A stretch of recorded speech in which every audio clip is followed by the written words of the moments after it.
Jack Roberto update. Yan, nakataplas pa nga si Jack dyan sa beach sa Zamboanga. Wow, ang ganda pa nga ng view. Solid dyan. Ganda na nga pinuntahan nila Jack.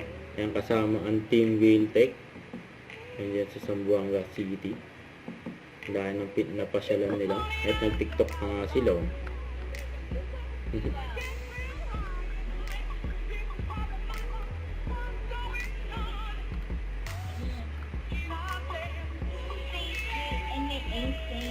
Yan, TikTok pa nga ang Team Wheeltech.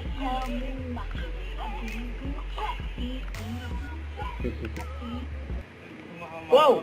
Anong masasabi mo sa kinain mo dito? Napakasarap. Solid. Pati itong kape, ubos. Team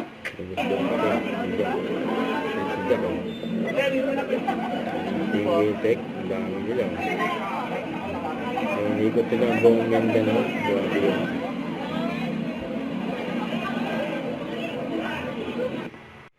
Ito na yung buong cast ng Task Force Firewall na pinagbibidahan nila Kylie Padilla, Miguel Tan Felix, Kylin Alcantara at Jack Roberto.